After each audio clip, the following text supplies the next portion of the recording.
আসসালামু আলাইকুম। অলরেডি বুঝে গিয়েছেন এখন আমি কি রেসিপি দেখাচ্ছি। খুবই জনপ্রিয় একটা জিনিস, সেটা হচ্ছে চিকেন অন্থন। এমন কেউ নাই যেন এই জিনিসটা না পছন্দ করে। একবারে ছোট থেকে শুরু করে একবার বুড়ো পর্যন্ত মানুষ রেস্টুরেন্টে গিয়ে এই চিকেন অন্থনটা খেয়ে থাকে। অ্যাপেটাইজার হিসেবে জনপ্রিয় সবচেয়ে বেশি হয়েছে এই চিকেন অন্থনটা।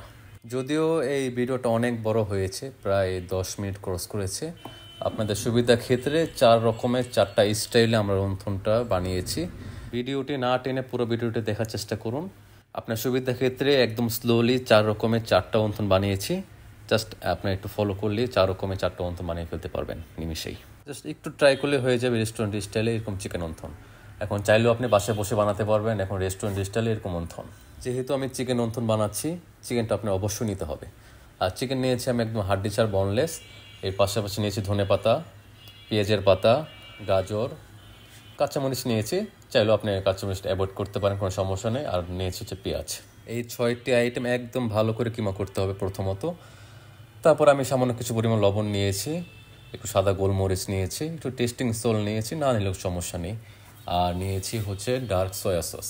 সয়া সসেতে এমনিতে অনেক বেশি লবণ রয়েছে, তাই আমরা লবণের পরিমাণটা কমিয়ে নিয়েছি। আর নিয়েছি 1 চামচের মতন কেচাপ। আর চাইলে আপনি চিলি সস নিতে পারেন অথবা টমেটো সসও নিতে পারেন, কোনো সমস্যা নেই। এবার হচ্ছে অন্থনের শীটের পালা। অন্থনের শীটটা আপনি যে কোনো সুপার শপে পেতে পারেন, যে কোনো ফ্রোজেন আইটেম যেগুলো বিক্রি করে সেখান থেকে পেতে পারেন, অথবা গুলশান ডিসিসি মার্কেটে কিন্তু এগুলো অ্যাভেলেবেল আছে। এটার নাম হচ্ছে অন্থনের শীট নামে পরিচিত। যেহেতু আপনার বাসায় কিন্তু এগুলো বানাতে পারেন, এখন মানুষে অনেকটা বাহিরে অনেক কিছু পেয়ে থাকে, তো অ্যাজ ইউজুয়াল বিভিন্ন রেস্টুরেন্টগুলোতেও এগুলো বাইরে থেকে কিনে নিয়ে আসে। তো আপনি চাইলেও ডিসিসি মার্কেট থেকে অথবা আদার্স কোনো শপ থেকে আপনি এগুলো কালেক্ট করতে পারেন। এগুলোর দাম হচ্ছে আপনি 50 থেকে 60 টাকা নিতে পারে। আর যদি আমরা 1 প্যাকেটে কোয়ান্টিটি হিসাব করি 25টা থাকতে পারে আনুমানিক। এখন আমরা 4 রকমের 4 ডিজাইনের অন্থন বানানোর ট্রাই করছি।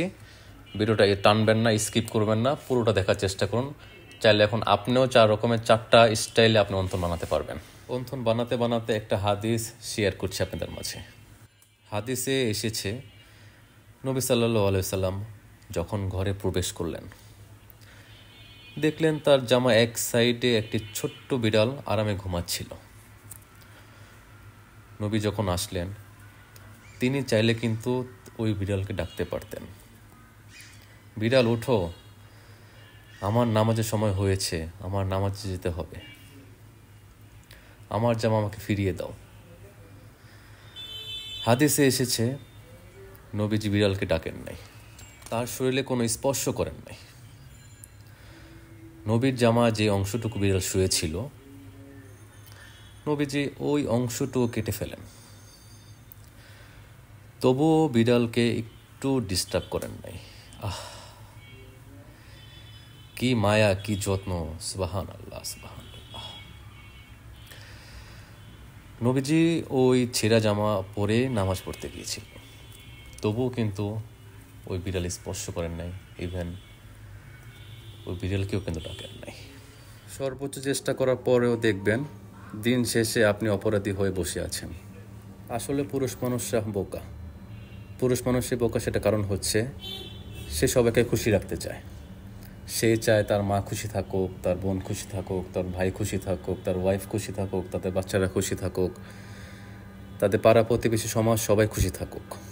তাদের খুশি রাখার জন্য কতই না তারা কষ্ট করে, অফিস আদালত, রাস্তাঘাটে জ্যাম ত্যাগ করে, ইত্যাদি অনেক কিছু।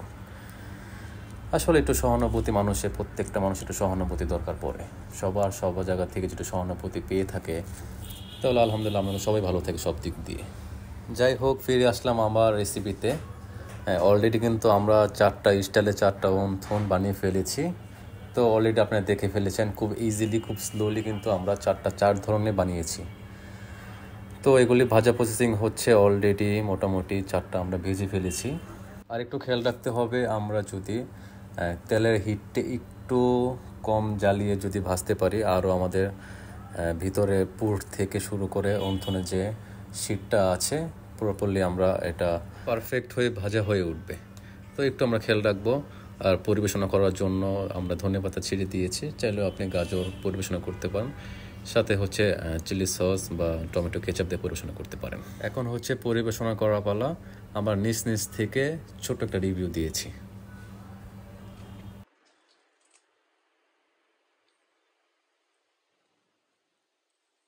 অন্থন ভেজেছি প্রায় আধা ঘন্টা মতন হয়েছে, এখনো মোচমোচে রয়েছে।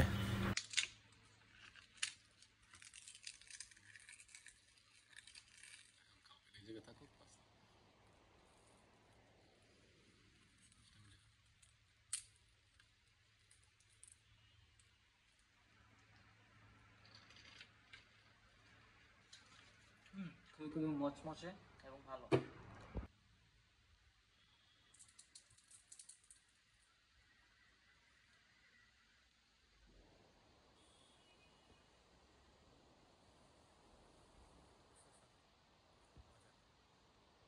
ভিতরে পুরটা একদম পারফেক্ট ভাবে হয়েছে।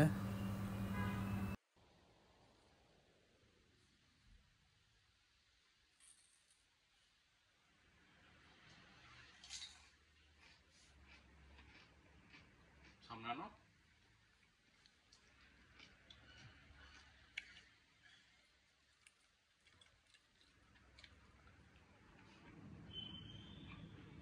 ঠিক আছে, যদিও সামলানো আমার একটা ফল্ট হয়েছে, একটু কাঁচা রয়েছে। হ্যাঁ, একটু সময় ধরে ভাজতে হবে। জাস্ট উপরে ব্রাউন হয়ে গেলে হয়তো নিচে নাও হতে পারে, এটা একটু খেয়াল রাখবেন আপনারা।